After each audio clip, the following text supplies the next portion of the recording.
اعوذ باللہ من الشیطان الرجیم بسم اللہ الرحمن الرحیم رب اشرح لی صدری ویسر لی امری واحلل عقدۃ من لسانی یفقہوا قولی۔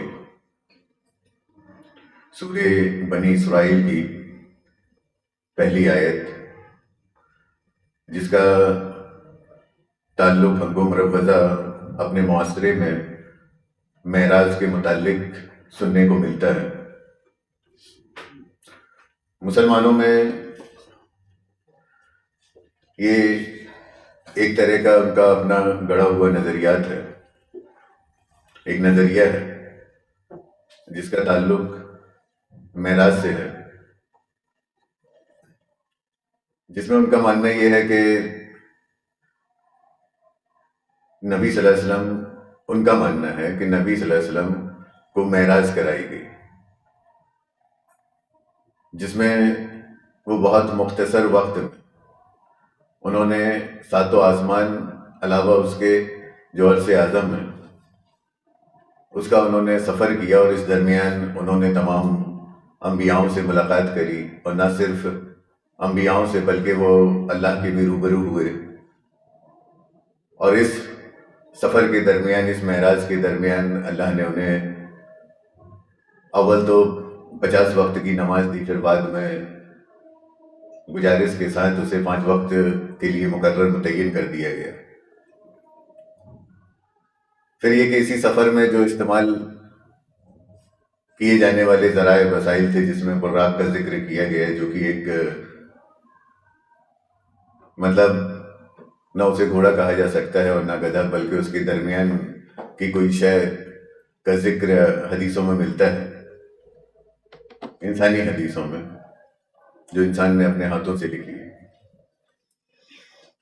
اس میں انہوں نے سفر کیا، اس کے ساتھ وہ ان ساتوں آسمان کی بلندیوں، اس کے عروج کو پہنچے۔ بہرحال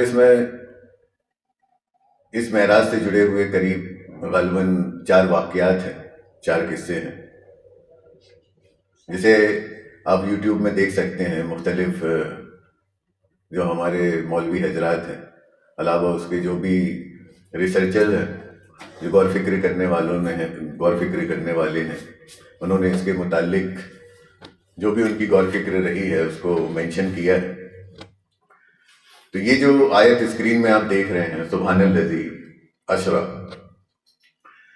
اسی آیت کو یا اسی آیت کے متعلق معراج یعنی آسمانی سفر کا ایک نظریہ بنتا ہے یا نظریہ گڑھا گیا ہے۔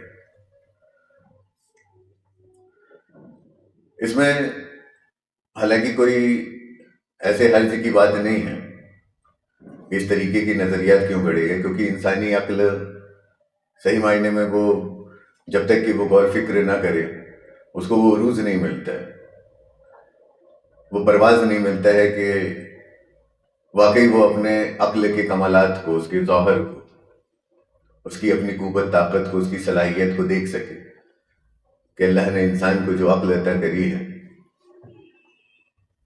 یقیناً انسان کو وہ عقل بطور روح کے عطا کی گئی ہے جو انسان کو معراج کرا سکتی ہے۔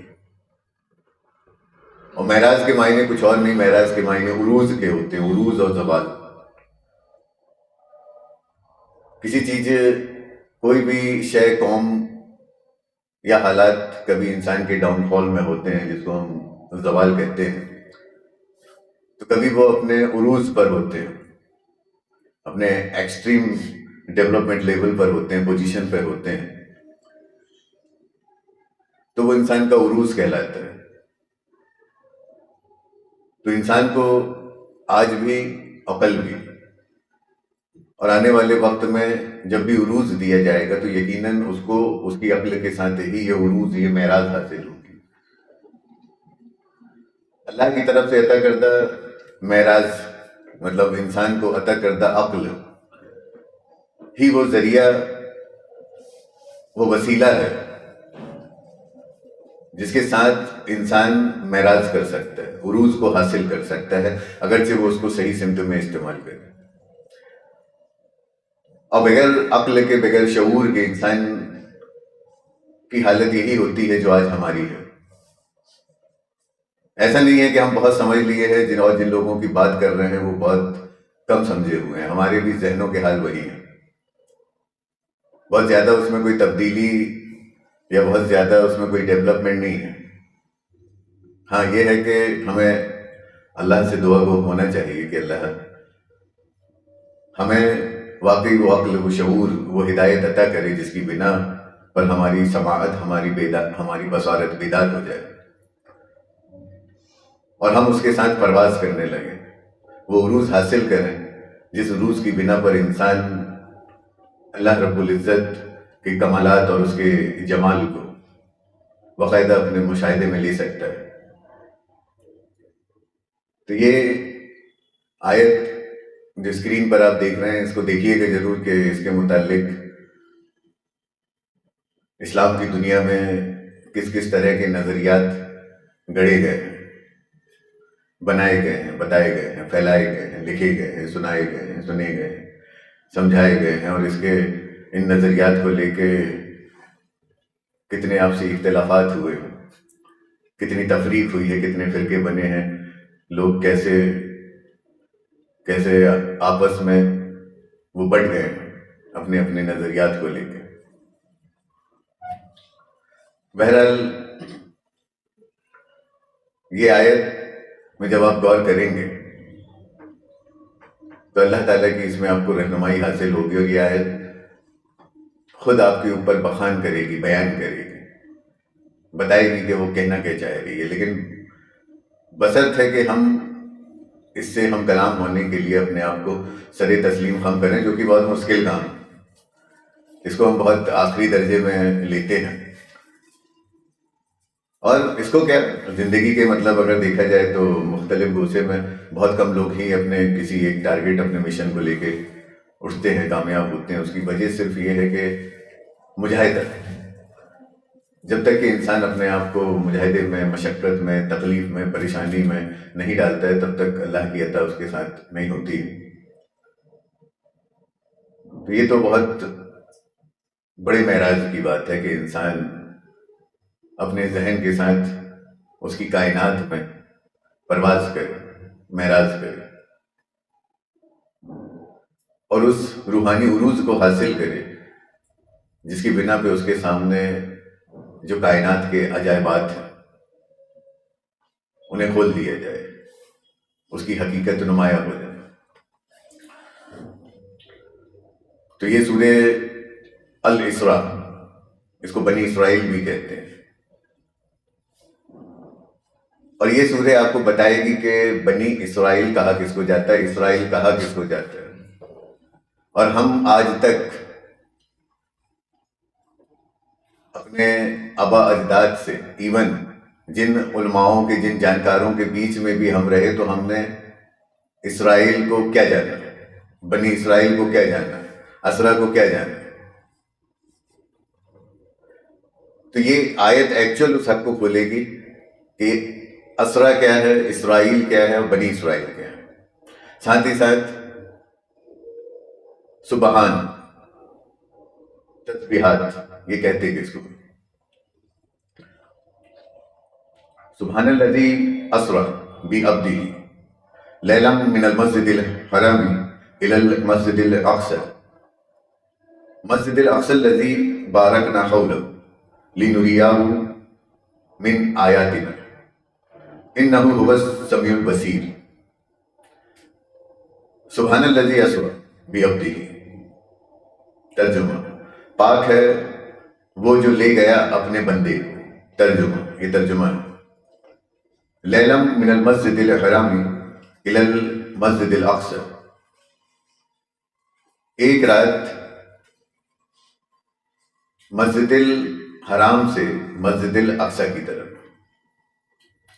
الذی بارکنا حولہ، اور وہی ہے جس نے برکت دی اس کے ارد گرد، لنریہ، تاکہ ہم دکھائیں اسے، من آیاتنا، اپنی نشانیوں میں سے، انہ هو السمیع البصیر، اور بے شک وہ سننے والا ہے، دیکھنے والا ہے۔ سبحان الذی. پہلی بات تو ہم یہ جو آیت آپ کے سامنے رکھی گئی ہے، اس میں اللہ تعالیٰ نے انسان کو جو یونیورسل ریولوشن ہے، یونیورسل عالمی تحریک، وہ تحریک جس کا تعلق عالمی قانون قوانین سے ہوتا ہے، جس کا تعلق عالمی قانون قوانین سے ہوتا ہے، یونیورسل لاز سے ہوتا ہے. ہم دیکھتے ہیں اپنے آس پاس، اپنے ماحول میں، اس پورے انٹائر یونیورس میں، کہ یہاں پہ ہر ایک شے حرکت میں ہے، ہر ایک شے حرکت میں ہے، حرکت کر رہی ہے. ایک ایک لفظ کو دھیان سے سنیے. ہر ایک شے حرکت میں ہے، حرکت کر رہی ہے. لیکن کسی بھی شے کی حرکت بے وجہ نہیں ہے، عبث نہیں ہے، بیکار نہیں ہے. ہر ایک شے کی حرکت اپنی سمت لیے ہوئے ہے، اپنی دشا لیے ہوئے ہے. اور نہ صرف وہ اپنی دشا لیے ہوئے ہیں، اپنی سمت کے ساتھ ہے، بلکہ وہ اس سمت کے ساتھ اپنی حالت کو، اپنے حالات کو، اپنے ماحول کو، اس کو بھی بیان کر رہی ہے. اسی لیے قرآن کہتا ہے کل سین کدلیم صلاتہ و تسبیحہ، کہ ہر شے قد علیمہ، تحقیق جانو، کہ وہ جانتی ہے، علم رکھتی ہے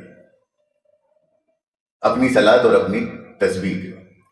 تو کائنات میں ہم یہ پاتے ہیں کہ ہر ایک شے جو ہم کو چلتی پھرتی گھومتی دکھائی دے رہی ہے، اور وہ شے جو ہم کو ٹھہری ہوئی دکھائی دے رہی ہے. جیسے یہاں آپ چیزیں دیکھ رہے ہیں کہ آپ کو ظاہری طور پر وہ دکھ رہی ہیں کہ وہ ٹھہری ہوئی، لیکن اس کائنات میں کوئی بھی شے ٹھہری ہوئی نہیں ہے.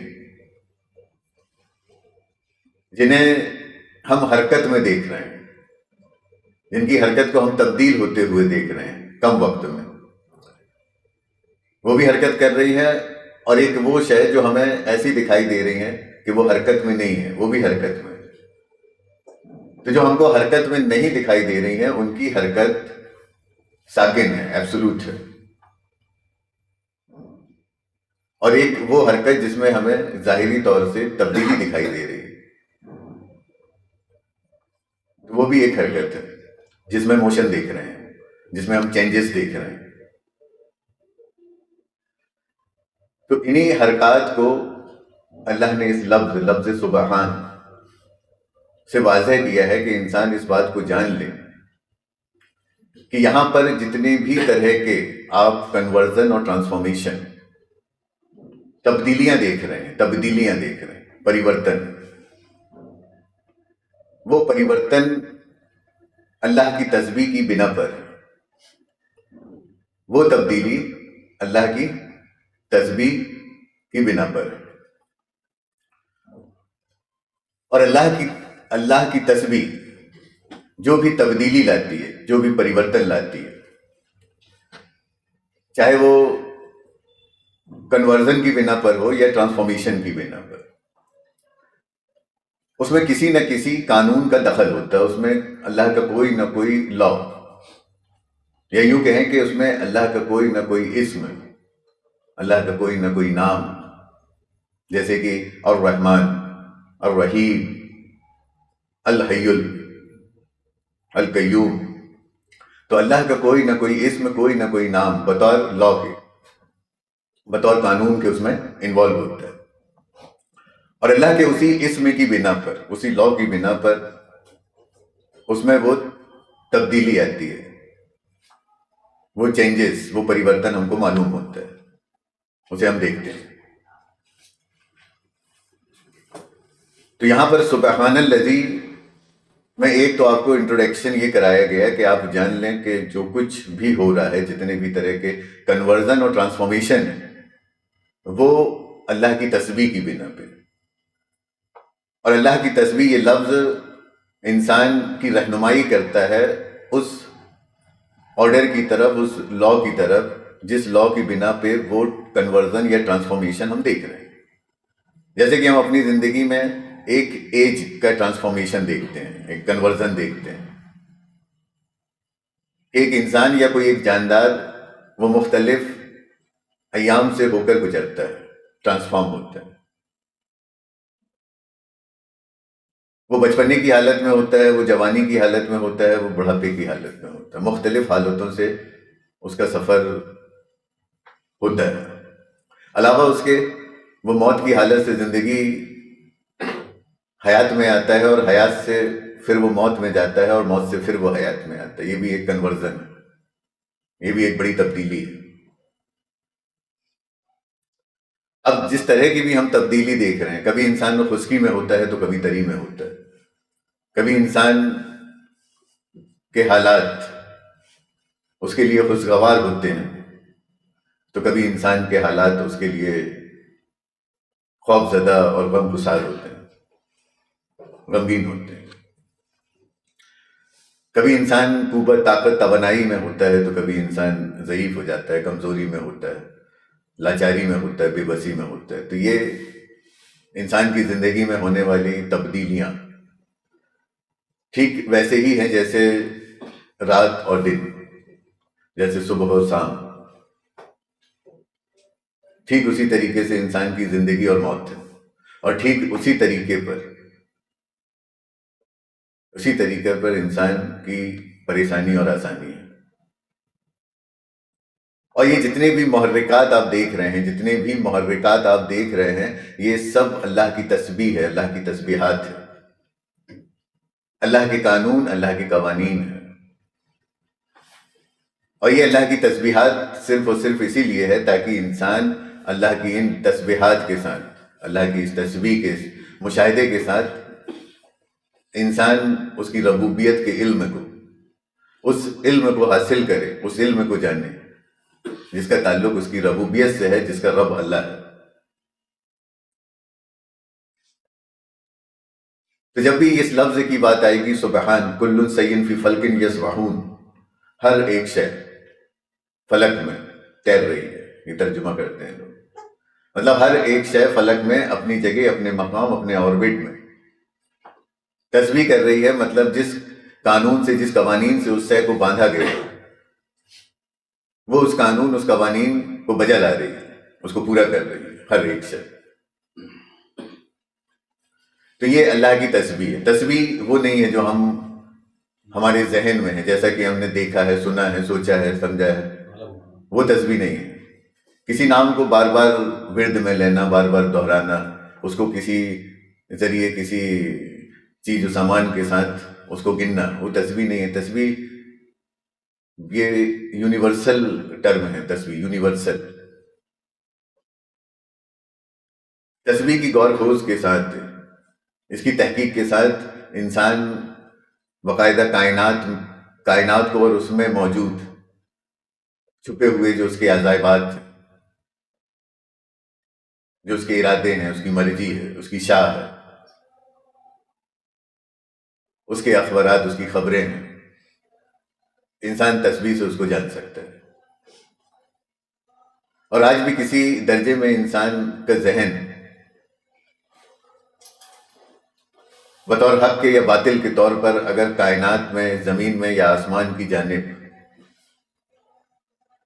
یا جو ہمارے ستاروں کی دنیا ہے اس میں اگر کسی درجے وہ کوئی تحقیق کر رہا ہے، کسی طرح کی اپروچ کر رہا ہے، تو وہ کر ہی اس لیے رہا ہے تاکہ وہ اس میں چھپے ہوئے عجائبات کو، سیکریٹ کو، اس کو جان لے. اس کے لیے انسان اس غور فکر میں ہمیشہ سے لگا ہوا ہے.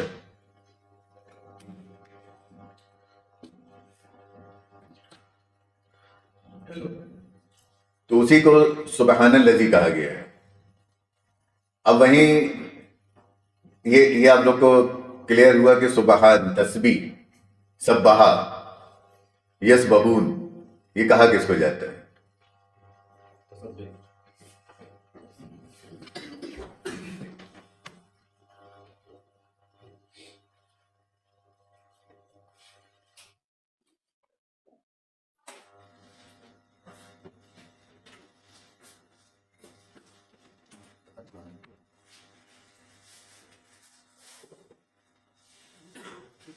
ہیلو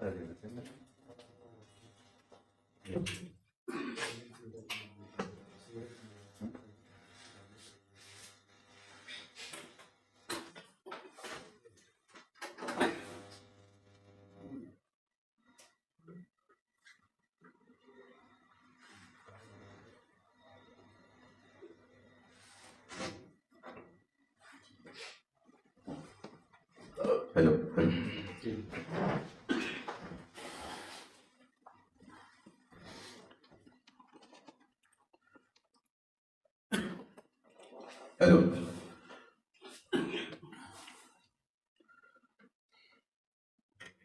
یہ جو الاسرا کی آیت ہے، الاسرا، اس کو شروع کیا گیا ہے سبحان الذی. اس کو بہت دھیان سے سنیے. یہ صرف ایک تحریک کو بتایا جا رہا ہے اس میں. اور یہ جو آپ باتیں سن رہے ہیں،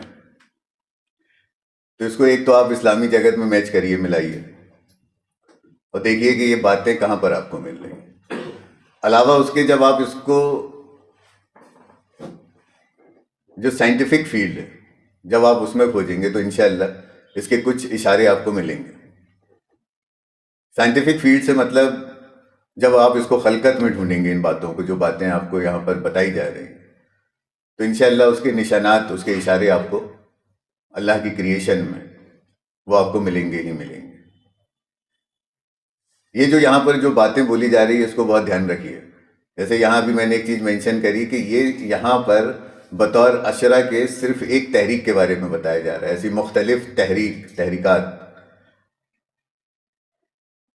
اس کل جہاں میں جتنے بھی ہمارے یونیورس ہیں، ملٹی یونیورس، عالمین،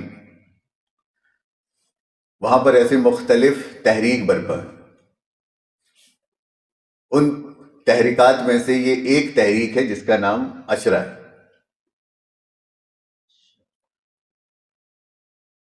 تو سبحان اگر آپ کے سمجھ میں آیا تو پھر یہ بہت اچھے سے سمجھ میں آئے گا کہ یہ ہے کیا، میں یہ بول کیا رہا ہوں.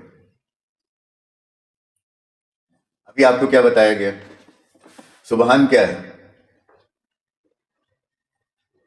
بتائیے.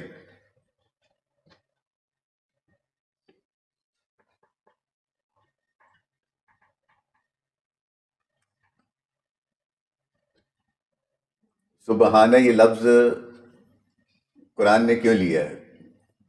تاکہ انسان کے ذہن کو کہاں پر لے جایا جائے.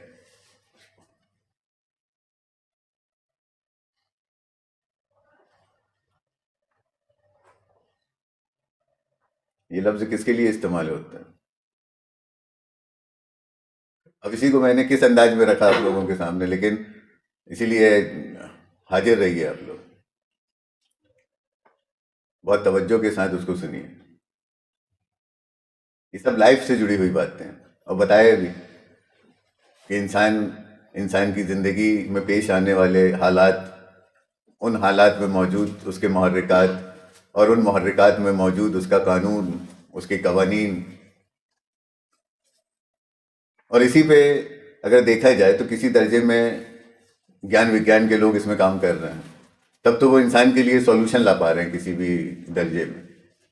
چاہے ہم سوشل فیلڈ کی بات کریں، یا میڈیکل فیلڈ کی بات کریں، یا اکنومیکل فیلڈ کی بات کریں، پولیٹیکل فیلڈ کی بات کریں. تو جو لوگ اس میں سرگردہ ہیں، واقعی جو اس میں کام کر رہے ہیں، کچھ تو ایسے ہیں کہ اس کی بنا پہ فتنہ و فساد کر رہے ہیں، لیکن پھر بھی اللہ کے ایسے بندے اس کائنات میں، اس زمین میں سرگردہ ہیں جو لوگوں کے لیے آسانی کا باعث ہیں. تو وہ کام کس میں کر رہے ہیں؟ وہ اللہ کی تسبیحات میں ہی سرگردہ ہے. اور ہر ایک شے، کل سیئن فی فلک یسبحون، ہر ایک شے حالت تسبیح میں ہے. ہر ایک شے کا حالت تسبیح میں ہونا مطلب ہر ایک شے کسی نہ کسی قانون کو، کسی نہ کسی لا تو سمجھتے ہیں آپ لوگ. قانون کیا؟ قانون کیا ہوتا ہے؟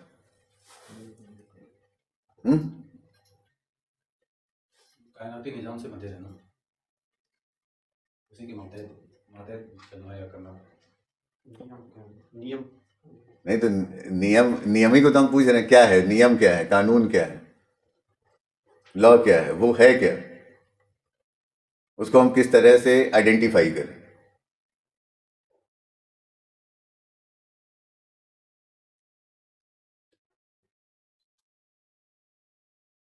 لا یہ لفظ بارہا مطلب ایک عام ہر ایک انسان اس سے جو ہے ناسنا نہیں ہے.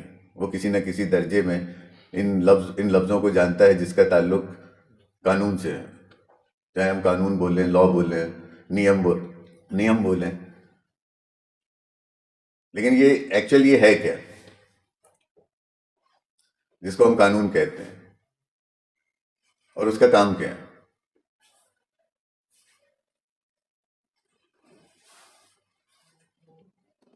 بتائیے.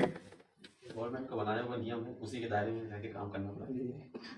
مطلب اس کی بھاشا میں مدد کنورٹ کر کے بولتے ہیں نیم جو ہے ایسے ہم لوگ اس کے حساب سے. ہاں بھائی بتائیے. اور مطلب جو بھی جہاں تک آپ کی سمجھ جا رہی ہے اس بات کو رکھیے. کیا اپن لا کہتے کس کو؟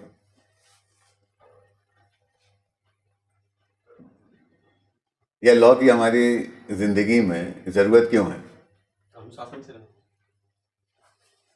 تو وہ ہم کو کرتے کیا ہے؟ انوشاست کرنے کے لیے بھی، ہم کو ڈسپلن کرنے کے لیے بھی لاز کیا رول کرتے ہیں؟ ایکچوئل وہ ہم کو ڈائریکشن دیتے ہیں، ہے نا. وہ لا کے ساتھ وہ ہم کو جسٹیفائی کرتے ہیں، وہ ہم کو ریکٹیفائی کرتے ہیں. کسی بھی قانون قوانین سے ہمیں حصول کیا ہوتا ہے، حاصل کیا ہوتا ہے؟ Judgement, justification. اسی کو ہم کہیں میزان کہتے ہیں، کہیں انصاف کہتے ہیں، کہیں عدل کہتے ہیں. تو کسی بھی چیز کا میزان کیا ہوتا ہے، اس کا حساب کیا ہوتا ہے، اس کا احسان کیا ہوتا ہے، اس کا عدل، اس کا انصاف کیا ہوتا ہے، یہ ہمیں کس سے پتہ چلتا ہے؟ اس کے لا سے، اس کے قانون سے. تو یہ جو آپ سبحان سن رہے ہو، یہ عالمی تسبیح کو اس میں بتایا جا رہا ہے آپ کو. ہر ایک شے کسی نہ کسی تسبیح کے، کسی نہ کسی تسبیح کو، کسی نہ کسی امر کو جو کہ اللہ کا ہے اس کو انجام دے رہی ہے. اس کے لیے غامزن ہے، اس کے لیے سرگردہ ہے. ہم آپ جان نہیں رہے ہیں، ہم آپ پڑھ نہیں رہے ہیں، لیکن جو لوگ اس میں سرگردہ ہیں وہ باقاعدہ بتا رہے ہیں کہ اس کے یہ لاز ہوتے ہیں، اس کا یہ لا ہے، اس میں یہ لا کام کر رہا ہے. اور اسی حساب سے ان کی ڈسکوریز، ان کے انوینشنز ہیں. کیونکہ کچھ بھی بنانا ہو تو اس کو بنانے کے لیے، اس انوینشن کے لیے ہمیں اس کا لا، اس کا قانون معلوم ہونا ضروری ہے. بہرحال تو یہ سبحان، میں اس لیے اور اس کو اتنا زور دے کے بتا رہا ہوں. باتیں تو اس میں بہت ساری ہیں، اور باقاعدہ اس کو لاز کے ساتھ، یونیورسل لاز کے ساتھ، اور خاص طور سے جو قرآن نے جن لاز کو لیا ہے اس کو بخوان و بیان کیا جا سکتا ہے. اور آپ کو بہت اچھا بھی لگے گا کہ کچھ واقعی ہمیں نیا جاننے کو ملے. لیکن تھوڑے سے انٹرسٹ اپنے اندر پیدا کریے اور سمجھیے کہ یہ کتنا بڑا اشارہ انسان کے اوپر، یہ اللہ کی رحمت، اللہ کا فضل ہے کہ وہ اس لفظ کے ساتھ ہماری رہنمائی کر رہا ہے کہ جانو اللہ کی تسبیح دراصل اللہ کے قانون ہے، اس کے قوانین ہیں. اب ان قوانین میں ایک سب سے اعلیٰ ترین قانون اللہ کا اسرا ہے. اور اسرا اس قانون کو کہا جاتا ہے جس کا تعلق ایوولوشن سے، جس کا تعلق ایوولوشن سے. جتنے بھی جاندار ہیں یہ ایوالو ہوئے ہیں، جتنے بھی جاندار ہیں یہ ایوالو ہوئے ہیں. اور یہ جو ایوولوشن کی پروسیس ہے، process of evolution, law of evolution, اس کو ہم اسرا کہتے ہیں، اس کو ہم اسرا کہتے ہیں. یہ بہت اسپیشل بات ہے، یہ اللہ کا فضل، اس کی مہربانی ہے کہ اس نے ذہن کو یہاں تک لے گیا اور یہ اس نے ہدایت دی. نہیں تو اسرا کو لکھا تو ہے سامنے، لے گیا. یہ کیا ہے لے گیا؟ اسرا کا مطلب ہوتا ہے اس نے انسان کو کس طریقے سے وجود دیا. انسان تھا کہاں، کیسا تھا، زندہ تھا، مردہ تھا، کس حالت میں تھا، کس پوزیشن میں تھا. اس کو اللہ نے کہاں سے نکالا اور کہاں پر لایا. جیسا کہ قرآن کہتا ہے کیف تکفرون باللہ وکنتم اموات، کہ تم اس بات سے کیوں کفر کر سکتے ہو، انکار کر سکتے ہو، اس بات سے کہ تم مردہ تھے، جسٹ مٹیریلسٹک، انکانشیس. کیا تھے تم سب؟ مردہ، کمپلیٹلی انکانشیس، تم مردہ تھے. کیف تکفرون باللہ وکنتم اموات فاحیاکم. تو بس اس نے اسی موت کے ساتھ اسی موت سے اس نے تمہیں کیا دے دی؟ حیات. اس نے تمہیں زندگی دی تھی. تو موت ایک حالت تھی، اس نے اس حالت سے آپ کو دوسری حالت یعنی حیات میں لایا. تو یہ کنورژن ہوا. اب اسی کنورژن کو وہ کیا کہہ رہا ہے کہ بے جان کو اس نے جاندار کر دیا، اور پھر اسی جاندار کو وہ بے جان کر دیتا ہے. تو کسی بے جان کا جاندار ہو جانا یہ اللہ کی تسبیح ہے، یہ اللہ کی تسبیح ہے، اور اس میں تمہارے لیے نشانی ہے. جانو اس بات کو کہ یہاں اللہ کی تسبیح ہے کیا، کیسے ہو رہی ہے، کیوں کر ہو رہی ہے، کس لیے ہو رہی ہے، جانو. اور ایسا نہیں کہ ہم بس اتنے سمجھدار ہیں، کہہ رہے کیا کریں گے یہ سب جان کے. دنیا میں نظر ماریے، لوگ لگے ہیں جاننے میں، باقاعدہ کوششیں کی جا رہی ہے، رات دن وہ اپنا کھپائے ہیں اس بات کے لیے کہ ایک مردہ بے جان، اس میں جان کیسے پڑ جاتی ہے، یہ زندہ کیسے ہو جاتا ہے، یہ حرکت کیسے کرنے لگتا ہے. باقاعدہ بڑی بڑی لیب بنائی گئی ہیں اور اس میں لوگ سرگردہ ہیں، کام کر رہے ہیں. ہم بس اتنے سمجھدار نہیں ہیں، ارے کیا کرنا ہے یہ سب جان کے،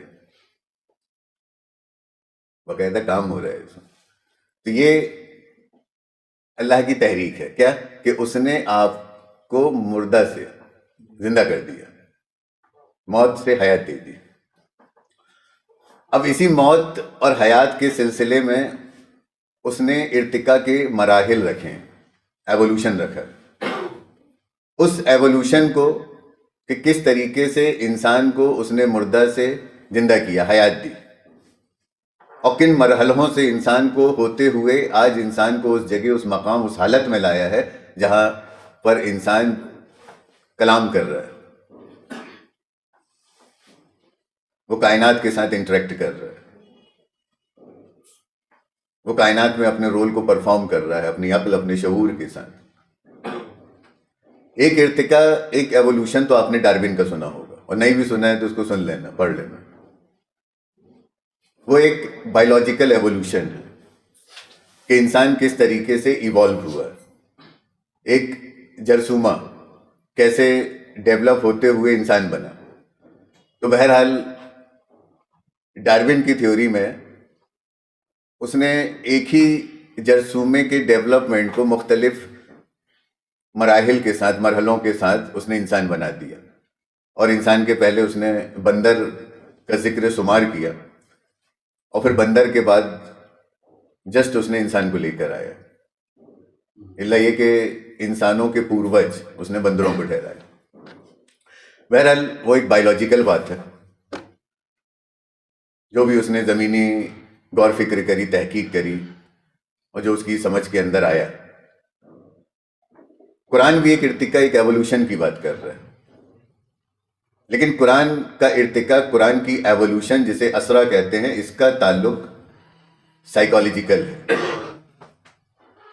اس کا تعلق سائیکالوجیکل ہے، بایولوجیکل نہیں ہے. وہ آپ کو یہ بتا رہا ہے کہ ہم نے آپ کو انسان کیسے بنایا. تو قرآن گنتی کے کچھ مرحلے، کچھ حالتوں میں بات کر رہا ہے کہ تم مردہ تھے، ہم نے تمہیں حیات دی. شروع کہاں سے کیا؟ یہ بتایا گیا کہ تم مردہ تھے، ابتدا ہم نے وہاں سے کری. اور اختتام کہاں کیا گیا کہ ہم نے تمہیں حیات دی، حیات پر لا کے اس نے اختتام کر دیا. یہ اس کی ایکسٹریم ہائر اسٹیج کی میں بات کر رہا ہوں کہ آپ کو اس نے حیات دی. اب یہ کہ موت سے حیات دینے، حیات تک کا جو سفر رہا آپ کا، جو اسرا رہا، تو ان اسرا میں کن کن مرحلے سے آپ گزرے ہو اس کو قرآن نے بتایا کہ ہم نے اول آدم کو بنایا، آدم سے ہم نے بنی آدم کو بنایا، پھر بنی آدم سے ہم نے اسرائیل کو وجود میں لایا، اور پھر اسرائیل سے ہم نے بنی اسرائیل کو لایا، اور پھر بنی اسرائیل سے ہم نے انسان کو لایا۔ تو اس کو قرآن اسرا کہہ رہا ہے کہ کیسے اس نے ایک جرثوم حیات کو، بلکہ یہ بھی کہنا مناسب نہیں ہوگا، کیسے اس نے ایک موت کے ذرے کو، ایک مردہ ذرے کو کس طرح سے اس نے حیات دی، اور اس حیات کی کس طرح سے اللہ نے رہنمائی کن کن مرحلوں سے کری، اور یہ کہ ان رہنمائی میں اس نے اس ذرے کو، اس ذریت کو کیا کیا انعامات عطا کیا، اور کیسے اس کا ارتقا کیا، کیسے اس کو عروج پر پہنچایا۔ تو اس کو وہ اسرا کہہ رہا ہے، اسرا کہہ رہا ہے۔ تھوڑا آپ لوگ ابھی سننے کی پوزیشن پہ نہیں سمجھ میں آ رہا ہے، چارج ہوئی ہے۔ اسرا بھائی، ایک آپ نے وگیان میں سنا ارتقا، ایوولوشن کے انسان کیسے وجود میں آیا، کیسے اس کا وکاس ہوا، کیسے اس کے ڈیولپمنٹ ہوا، اور انسان کیسے ہوا۔ اور یہ ایک آپ کو یونیورسل بات بتائی جا رہی ہے کہ انسان کا ایوولوشن ایکچوئل اس طریقے سے ہوا، اور اس کو ایوولوشن کہتے ہیں۔ اس میں ہے تو بہت ساری بات، لیکن اب جنرل بات جب نہیں سمجھ میں آ رہی ہے تو اس کے اوپر لے جا کے بات کیسے کری جائے کہ جب وہ آدم کہہ رہا ہے تو ایک بہت بڑا ہم کو میدان دے رہا ہے سمجھنے کے لیے، ریسرچ کے لیے۔ یہ کوئی چھوٹی بات نہیں ہے کہ آپ مردہ تھے اور ہم نے آپ کو حیات دے دی۔ یہ بگننگ ٹو کمپلیشن، جہاں پر جا کے کمپلیٹ ہوئی ہے کوئی چیز، میں وہاں کی بات کر رہا ہوں کہ موت حیات۔ اب اس موت اور حیات کے بیچ میں یہ جو مرحلے ہیں، یہ خود اپنے آپ میں ایک بہت بڑی ریسرچ کی درکار رکھتے ہیں، گنجائش رکھتے ہیں کہ موت کو سب سے پہلے کس میں کنورٹ کیا گیا؟ آدم میں۔ موت کو، مٹیریل کو سب سے پہلے اس کا اگر کنورژن ہوا ہے، جو اس کا فارمیشن ہوا ہے، تو وہ جسٹ آدم میں ہوا ہے۔ اب یہ سوچنے کی بات ہے کہ موت کو اللہ نے کس طرح سے حیات میں بدل دیا اور حیات کی اس حالت میں لے آیا جسے ہم آدم کہتے ہیں۔ اب یہ کہ قرآن ہماری رہنمائی اس بات کے لیے بھی کر رہا ہے، اگرچہ ہم جاننا چاہتے ہیں کہ کیسے یہ موت سے حالت آدم میں آیا، تو باقاعدہ قرآن اس کو بتا رہا ہے۔ تو ہم اس بات کو جانیں کہ اللہ نے کس طریقے سے موت کو آدم میں لے آیا، اور آدم کے متعلق باقاعدہ آپ کو بتایا گیا کہ آدم کی مثال اللہ نے انسان میں موجود اس کے ہارٹ اس سے دی ہے۔ اور ہارٹ کی اگر ہم انیشیل اسٹیج کو پکڑیں تو وہ نوٹوکارڈ کہتے ہیں اس کو بایولوجیکل ٹرم میں، اور نوٹوکارڈ جو ہوتا ہے وہ اسی سے انسان کی تخلیق کی ابتدا ہوتی ہے، جو کہ جوڑ کے ساتھ بنتا ہے، میل اور فیمیل کے، اور میل اور فیمیل کے جوڑ کے ساتھ بننے والا نوٹوکارڈ، اس میں بیٹس ہوتی ہیں۔ اب ہم کو یہ سمجھنا ہے کہ یہ ٹھیک ہے، نوٹوکارڈ جہاں تک ہماری سمجھ آج بایولوجیکلی پہنچی ہے، تو جس طریقے سے اس میں ابتدا ہوئی ہے، جس کو ہم کہہ رہے ہیں کہ ہارٹ بیٹس، کہ اس میں بیٹنگز پروسیس ہونے لگتی ہیں، تو اسی پروسیس کے پہلے اللہ ذکر کر رہا ہے کس کا؟ دابتن کا، جرثوم حیات کا۔ جرثوم حیات اس کو کہتے ہیں جو سانس لیتے اور سانس چھوڑتے ہیں۔ پھر انہی جرثوم حیات کے پہلے اللہ ذکر کر رہا ہے نباتات کا، اور یہ جو نباتات ہے جنہیں ہم پیڑ پودوں کے قریب تر جانتے ہیں، یہ کہ وہ پیڑ پودے ہیں، ان میں بھی یہ حرکت، یہ تسبیح شامل ہوتی ہے کہ وہ سانس لیتے اور سانس چھوڑتے ہیں۔ اب انہی پیڑ پودوں کے اگر ہم پہلے آئیں تو ہم آ جائیں گے کس میں؟ پانی، معاون. اور معاون کو جب آپ قریب سے دیکھیں گے، جانیں گے، تو آپ کو سمجھ میں آئے گا کہ یہ جو چھوڑنے اور پکڑنے کا عمل ہے، یہ جو کنورژن کی پروسیس ہے، یہ جو ہم ٹرانسفارمیشن دیکھ رہے ہیں، اس میں بنیادی طور سے اگر کسی کا انوالومنٹ ہے تو وہ پانی کا. اسی لیے قرآن ٹھیک کہتا ہے اور خوب کہتا ہے وَأَنزَلَ مِنَ السَّمَاءِ مَاءً فَأَحْيَا بِهِ الْأَرْضَ بَعْدَ مَوْتِهَا، کہ ہم نے آسمان سے پانی کو نازل کیا اور اس کے ساتھ ہم نے مردہ زمین کو حیات دے دی، اس کو زندگی دے دی. تو اب ذہن یہاں تک تو پہنچا کہ اس میں رول کیا ہے. بہرحال اس طرف اتنا ڈیپ نہ جا کے اب پھر اپن آگے چلیں کہ آدم اور آدم سے بنی آدم. تو آدم سے ابتدا ہوئی. اب ابتدا ہوئی ایسا نہیں کہ ہم آدم کو کچھ اور سمجھ لیں، مطلب جہاں سے خلق الانسان من علق، جس تعلق سے، جس جوڑ سے اس نے انسان کو خلق کیا، اور اس انسان کی ابتدائی حالت کو اللہ نے کیا کہا؟ آدم. اور ہم سب اسی آدم سے ہو کر آئے، ایسے تو بنے ہیں ہم سب. مطلب آدم میں ذہن ویسا نہ چلا جائے. شخصیت میں ہر انسان بنی آدم، کیونکہ وہ تعلق سے بنا ہے، اور اس تعلق سے نوٹو کارڈ بنا ہے. اس سے یہ ایک پروسیس کی شروعات ہوئی ہے، ابتدا ہوئی ہے. انسان کو دھڑکنیں ملی ہیں اور اس نے سانس لینا اور سانس چھوڑنا شروع کیا. تو یہ جو انسان سانس لینے لگا، سانس چھوڑنے لگا، اور اس کے ساتھ اس کی سمجھ، اس کے اندر فیلنگ، سینسیشن، یہ ایکٹیو ہو گئے. اس کو ہم بنی آدم کہتے ہیں. ہر وہ انسان بنی آدم ہے جو سانس لے رہا ہے، سانس چھوڑ رہا ہے، اور اس پروسیس کے ساتھ اس کی کسی نہ کسی درجے میں سمجھ بن رہی ہے. اور اس سمجھ کے ساتھ وہ اپنے سینسز کا وہ یوز کر رہا ہے، استعمال کر رہا ہے. اور اس استعمال سے وہ اپنی کسی نہ کسی درجے میں ضروریات کو پوری کر رہا ہے. سارے کام ہمارے اسی سے جڑے ہوئے ہیں، تو اس کو بنی آدم کہتے ہیں. تیسرے اپن اس میں آ جائیں اسرائیل. تو اسرائیل کو یہ آیت بتا رہی ہے اسرا سے، اور یہاں پہ ایک خاص بات بتائی گئی جو اگر آپ نے سمجھ لیے تو ٹھیک، نہیں تو یہ بات آپ کو ملے گی ہی نہیں، الا یہ کہ جب تک اللہ نہ چاہے. کہ یہاں پر عالمی تحریک کا ذکر ہے، اور اس تحریک کے ایک جز، اس ایک تحریک کا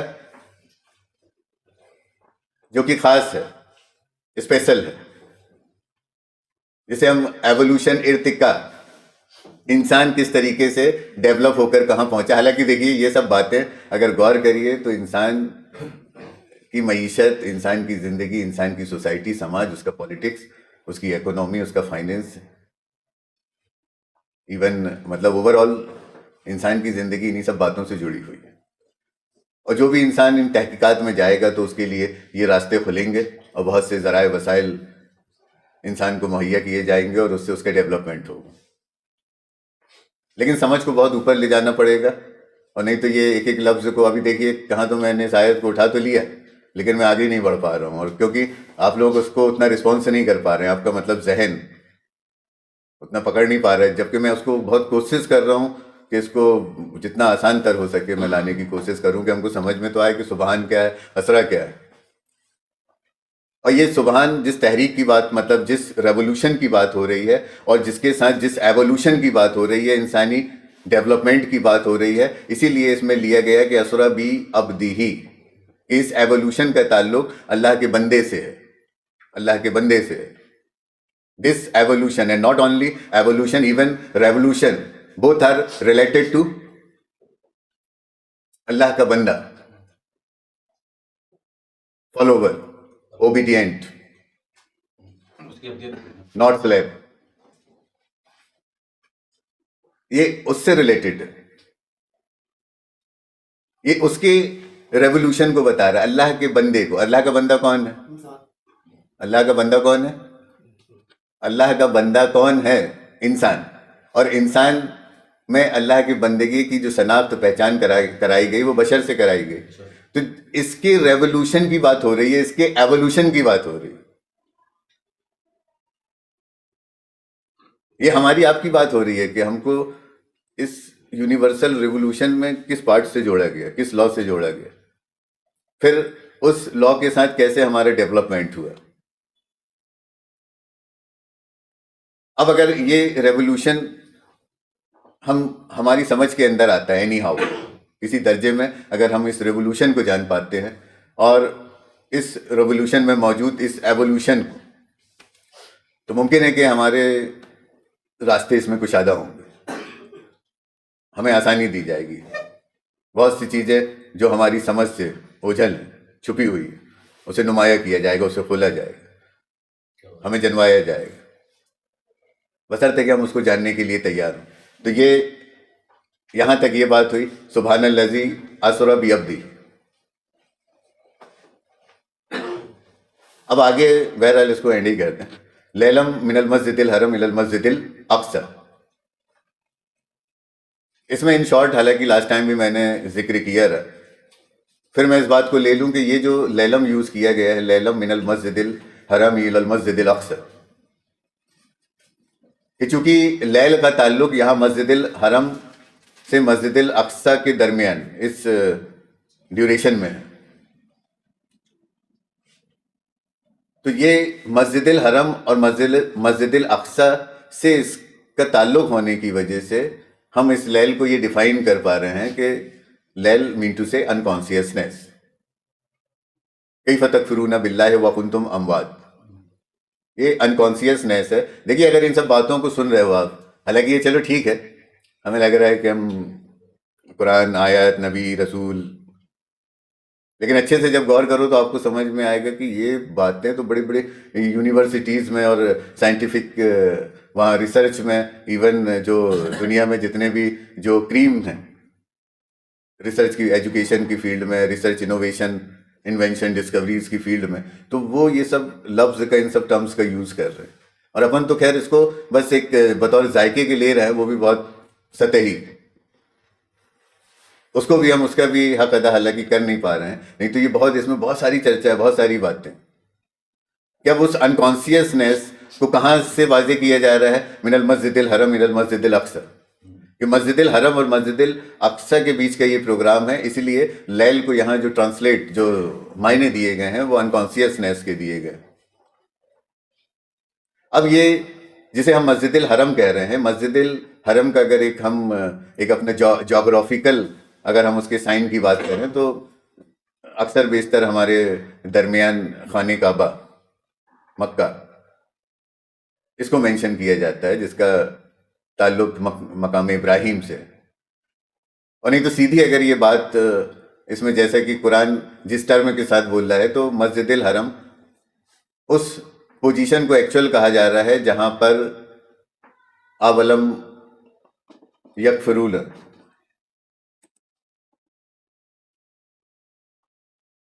دیکھیے اولم یر الذین، کیا تو نے نہیں دیکھا، کفر، کیا ان لوگوں نے نہیں دیکھا، اولم یر الذین کفروا، یر الذین کفروا، کیا ان لوگوں نے نہیں دیکھا جنہوں نے کفر کیا. 21-30 کی ہے یہ. ان السماوات والارض، کہ سماوات اور ارض کانتا رتقا، ایک دوسرے سے جڑے ہوئے تھے، ایک دوسرے سے جڑے ہوئے تھے. ففتقناہما، تو ہم نے ان دونوں کو الگ الگ کر دیا، الگ الگ نمایاں کر دیا. ایسے سمجھ لو کہ ایک ہی فارم میں آپ کو وہ دکھ رہے تھے، آپ اس کو صرف پارٹیکل ہی دیکھ رہے تھے، ایک ہی اسٹیج میں دیکھ رہے تھے. پھر اس نے جب الگ الگ کیا تو آپ نے اس کو دونوں فارمز میں دیکھا، پارٹیکل فارم میں بھی دیکھا اور ویوز فارم میں بھی دیکھا. تو اولم یر الذین کفروا ان السماوات والارض، کہ وہ انہوں نے نہیں دیکھا اس بات کو جنہوں نے کفر کیا کہ سماوات اور ارض یہ ایک دوسرے سے جڑے ہوئے تھے، بس اس نے ان دونوں کو الگ الگ کر دیا.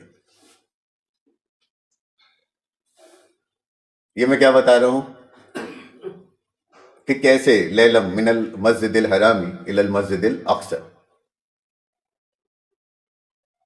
کہ کیسے اس نے اپنے بندے کو مسجد الحرام سے مسجد الاقصی کی جانب لے کر گیا۔ اب یہ پورا سفر لیل کا ہے، انکانسیسنیس کا ہے، کہ آپ ایکچوئل انکانسیسنیس میں تھے، آپ انکانسیسنیس میں تھے، مطلب آپ مردہ تھے۔ اب اس نے آپ کو اس مردانگی سے نکال کر، اس انکانسیسنیس سے نکال کر، اور کہاں لے گیا آپ کو؟ کانسیسنیس میں۔ تو اس کے متعلق یہ بات میں بول رہا ہوں کہ کیا انہوں نے نہیں دیکھا جنہوں نے کفر کیا، جو کافر ہوئے؟ ہم آپ ان السماوات والارض کانتا رتقا ففتقناہما، کہ سماوات اور ارض یہ ایک سنگل اینٹیٹی، ایک جوائنٹ اینٹیٹی تھے، ایک ہی تھے یہ، اور ایک ہی ہیں یہ، ایسا نہیں کہ یہ دو ہو گئے، ایک ہی ہے۔ اب یہ دو کیسے ہو گئے؟ کیوں یہ قرآن کہہ رہا ہے کانتا رتقا ففتقناہما؟ اس بات کو ہمیں سمجھنا ہے کہ یہ تو ایک ہی ہے، اور ایک کیوں نہیں ہوں گے؟ Because we are studying and we are observing here singularity. What is singularity? Universal singularity. تو ایکچوئل یہاں اس پورے یونیورس کو جو لیڈ کر رہی ہے، وہ سنگولیرٹی کر رہی ہے، وہ اللہ کی پاور آف سنگولیرٹی، یا یوں کہہ لیں لا آف سنگولیرٹی، وہ اس یونیورس کو لیڈ کر رہی ہے، اس کریشن کو لیڈ کر رہی ہے۔ تو وہ اگر سنگولیرٹی سے سب کچھ لیڈ ہو رہا ہے، اٹ مین ٹو سے یہ بھی کیا ہے کہ وہ دو کیسے ہو سکتے ہیں؟ وہ تو ایک ہی ہوں گے۔ لیکن قرآن کہہ رہا ہے کہ ففتقناہما، کہ ہم نے ان دونوں کو الگ الگ کر دیا۔ وجعلنا من الماء کل شیء حی، کہ بنا دیا ہم نے پانی سے ہر ایک شے کو حیات والا، کہ بنا دیا ہم نے پانی سے ہر ایک شے کو حیات والا، ہر ایک شے کو آبزرور، اور اس آبزرور کو بیکاز پانی سے بنایا گیا، اس کانسیسنیس کو، جس کو ہم کانسیسنیس کہہ رہے ہیں، جس کی بنا پہ وہ آبزرور ٹھہرایا جا رہا ہے، چونکہ وہ بنا پانی سے ہے، تو پانی سے بننے کی وجہ سے ففتقناہما کانتا رتقا ففتقناہما، کہ وہ دونوں تھے تو ایک، لیکن پانی کی وجہ سے، اس سے دی گئی حیات کی وجہ سے، اس حیات نے، اس آبزرور نے، اس کانسیسنیس نے اس کو کیا کر دیا؟ الگ الگ کر دیا، دو حصوں میں کر دیا، اور وہ ہمیں دو حصوں میں نمایاں ہونے لگا، دو حصوں میں دکھائی دینے لگا۔ کہیں ہم اس کو ایز اے پارٹیکل دیکھ رہے ہیں، تو کہیں ہم اس کو ویو سے دیکھ رہے ہیں، بیکاز آف واٹر۔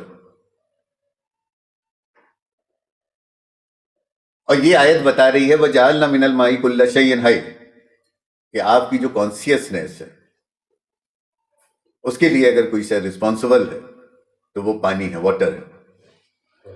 پانی کی وجہ سے ہی آپ کے اندر کانسیسنیس آتی ہے، اور جن میں کانسیسنیس کی کمی ہو، پانی زیادہ پیے۔ پانی کی وجہ سے ہی انسان میں یا کسی بھی شے میں کانسیسنیس پیدا ہوتی ہے، اور جب کانسیسنیس پیدا ہوتی ہے تو کانسیسنیس کیا کرتی ہے؟ ہر ایک شے کو اس کی آبزرویشن کے ساتھ، اس کے پراپر ڈائریکشن اور ڈائمینشن کے ساتھ ڈیفائن کر دیتی ہے۔ تو اس کی جتنے ایسپیکٹس ہوتے ہیں وہ ہم کو اس میں دکھائی دینے لگتا ہے۔ اب چونکہ اس نے انسان کو زندگی دی، حیات دی، اور حیات بھی اس نے پانی سے دی، تو انسان نے جیسے ہی حیات پایا تو انسان کو یہ شہادت حاصل ہوئی جس میں اس نے جانا فَكَانَتَا رَتْقًا فَفَتَقْنَاهُمَا، کہ انسان کی کانسیسنیس نے پھر اسی اللہ کے امر کو، اللہ کے اس شے کو، اللہ کے اس امر کو، ایک حالت تو اس کی سماوات کی دکھائی اور دوسری حالت اس کی ارض کی دکھا دی، اور یہ دیکھنے لگے۔ تو یہ انسان کی کانسیسنیس، انسان کی حیات ہے، جو سماوات کو سماوات تو دکھا ہی رہی ہے، ساتھ ہی ساتھ اس کو ارض بھی دکھا رہی ہے، اور ارض اس لیے دکھا رہی ہے تاکہ آپ لوور کانسیسنیس کو، اپنے زمینی اختیار اور اقتدار کو جان لو۔ ایون اس کو ہائر لیول سماوات میں اس لیے دکھا رہی ہے تاکہ آپ اپنی ہائر کانسیسنیس کو جان لو، اپنے اوپر موجود جو رولنگ اتھارٹی ہے، جو سپریم پاور ہے، جو سپریم سائیکالوجی ہے، اس کو جان لو، اور ان کے بیچ کے کنیکشن کو جان لو، اس کی کنیکٹیوٹی کو جان لو، تاکہ آپ سیلف کو بھی جان لو، آپ اپنی سائیکالوجی کو بھی جان لو، اور جو آپ کے اوپر جو مین سپریم اتھارٹی ہے سائیکالوجی، آپ اس کو بھی جان لو۔ تو یہ دونوں کنیکشن ڈیفائن کب ہوئے؟ جب ہمیں پانی سے حیات دی گئی۔ تو چونکہ ہماری حیات کا تعلق، ہماری کانسیسنیس کا تعلق پانی سے ہے، واٹر سے ہے، مین ٹو سے یہ کہا جا سکتا ہے کہ if you want to know reality of the consciousness, actual what is factors are there in consciousness, so I think you can observe in water. آپ اگر انسانی حیات کو بخوبی جاننا چاہتے ہیں تو آپ کو پانی کے بارے میں جاننا ہوگا، اور پانی ہی وہ ذریعہ ہے جو آپ کو آپ کی حیات تک لے جا پائے گا، پہنچا پائے گا۔ یہ میں نہیں، یہ میرا تو اس میں صرف دیکھ کے ذہن چل رہا ہے کنیکٹیوٹی کی وجہ سے۔ افلا یؤمنون، تو کیا تم ایمان نہیں رکھتے؟ اللہ کہہ رہا ہے کیا تم ایمان نہیں رکھتے؟ ہاں تم اس کے امانت دار بنو، ان باتوں میں موجود جو الفاظ ہیں، ان الفاظ کے ساتھ جو تمہیں ہدایات، جو گائیڈنس دیا جا رہا ہے، تم اس کے امانت دار بنو۔ امانت دار اس لیے بنو تاکہ اللہ تم پر کیا کرے؟ رحم کرے اور جنوائے تم کو۔ بہرحال آج اس کو یہیں تک رکھتے ہیں کہ اب یہاں سے وہ آپ کو یہ سفر بتایا جا رہا ہے کہ آپ انکانسیس تھے۔ تو انکانسیس آپ اس لیے تھے کیونکہ اس سمے آپ کہاں پر تھے؟ مسجد الحرم میں۔ ایک آپ کی انکانسیسنیس ہے، انسان کی انکانسیسنیس کو ایکچوئل لیل کہا جاتا ہے، اور اسی عالمی انکانسیسنیس کو، یونیورسل انکانسیسنیس کو مسجد الحرم کہا جاتا ہے۔ انسانی نفس جب انکانسیسنیس میں ہوتی ہے تو اس کو لیل کہا جاتا ہے، وہ حالت لیل میں ہوتی ہے۔ اور جب یونیورسل سائیکالوجی، عالمی یونیورسل نفس واحدہ، جب وہ انکانسیسنیس میں ہوتی ہے، اس مقام پر ہوتی ہے، مطلب اس کا ارادہ، اس کی سوچ، اس کا انٹینشن، اس کا آبزرویشن جب انکانسیسنیس پر ہوتا ہے، اس پوزیشن پہ ہوتا ہے، اس اسپیسیفک لوکیشن، اس اسپیسیفک ڈائریکشن ڈائمینشن میں ہوتا ہے، تو اس کو ہم مسجد الحرم کہتے ہیں۔ ابتدائی مراحل، جہاں سے یہ بہت کوئی انوکھی بات نہیں ہے، جہاں سے ہم سو کے اٹھے یا ابھی تک کچھ ہم سوچے نہیں تھے، اب یہاں سے ایک چیز کی ابتدا ہو رہی ہے، جسٹ بگننگ۔ تو مسجد الحرم، اسی لیے اس کو مسجد الحرم، حالانکہ اب ہمارے ذہن میں بہت کچھ ڈال دیا گیا ہے، اسی لیے ہم ان لفظوں کو بہت عجیب طریقے سے لیتے ہیں، نہیں تو صاف ہے اس میں کہ وہ جگہ جہاں سجدہ حرام ہو۔ سجدہ ایک پروسیس ہے، ایک ایکٹیویٹی ہے، ایک پرفارمنس ہے، اور جب کوئی چیز شروع ہی نہیں ہوئی ہے، اسٹارٹ ہی نہیں ہوئی ہے، بگننگ نہیں ہوئی ہے اس کی، تو سجدہ کہاں سے ہوگا؟ پرفارمنس کہاں سے ہوگی؟ تو وہاں پرفارمنس نہیں ہے کیونکہ بگننگ نہیں ہے۔ جب تم مردہ ہو تو سجدہ کہاں سے ہوگا؟ نہیں آیا سمجھ میں؟ آیتیں اس میں اور بھی ہیں، لیکن یہ کہ اپن اتنے انرجیٹک ہو کے بیٹھیں تو اچھا بھی لگے کہ لاؤ ان آیتوں کو کہ یہ سجدے کی آیت، یہ آیت، یہ ذہن بھی تو اتنا اس کے ساتھ انٹریکٹ کرے۔ تو بہرحال اس کو مسجد الحرم کہتے ہیں۔ اب اس نے وہاں سے مسجد الاقصی میں لے آیا، تو لیل سے اس نے نہار میں لے آیا۔ مسجد الاقصی اب یہاں سے آپ کو ایک یونیورسل کانسیسنیس، ایک روحانی ابتدا سمجھ لیجئے کہ یہاں سے اللہ کی روح، مطلب اللہ نے کیا کرا؟ روح پھونکا، یا یوں کہہ لیں کہ کن فیکن، یہ سب باتیں آئی ہیں، اسٹارٹنگ ہے، یہ اللہ کے امر سے ہم لے رہے ہیں، کن فیکن سے۔ تو یہ آپ کو اس نے جیسے اس کا کن فیکن ہوا، آپ حیات میں آئے، اب حیات میں آئے، آپ کانسیسنیس میں، مسجد الاقصی میں آ گئے، انکانسیس سے کانسیسنیس میں آ گئے، مسجد الحرم سے آپ مسجد الاقصی میں آ گئے، تو انکانسیس سے کانسیسنیس میں آ گئے۔ تو ایک ہماری حالت ہے جس میں ہم انکانسیس تھے، وہ لیل تھی، جیسے ہی ہم اقصی میں آئے، کانسیسنیس میں آئے، نہر میں آ گئے۔ ایک یونیورسل، ایک اسٹیج، ایک پوزیشن، ایک جگہ، ایک پروگرام ہے، یا اس کا ایک سائیکالوجیکل ایک پروگرام ہے، تو اس کی ایک حالت ہے کانسیس اور انکانسیس کی، جس کو مسجد الحرم انکانسیس ہے اور دوسرا مسجد الاقصی اس کی کانسیسنیس ہے۔ تو وہ اس طرف سے اس طرف کی کہانی۔ بہرحال اس میں انشاءاللہ کل اور ڈیٹیل میں ذکر کریں گے۔ ابھی تو جتنی بات رکھی گئی ہے اس کو سمجھنے کی کوشش کریے۔ یہ بہت بڑا میسیج ہے، اس آیت میں بہت بڑا پیغام ہے، اور اگر اتنی سمجھ بھی بنتی ہے تو ایک علم کا بڑا حصہ انسان کو ملے گا، اس میں حاصل ہوگا، اللہ کی ذات سے امید ہے۔ بہرحال اس کو پڑھیے آپ لوگ، اور اس کے متعلق جو بھی ابھی تک کے لیکچرز دیے گئے ہیں دیگر لوگوں کے تھرو، تو اس کو بھی سننے کی اور سمجھنے کی کوشش کریے تاکہ آپ اس کو جسٹیفائی کر سکیں۔ وآخر دعوانا الحمدللہ رب العالمین۔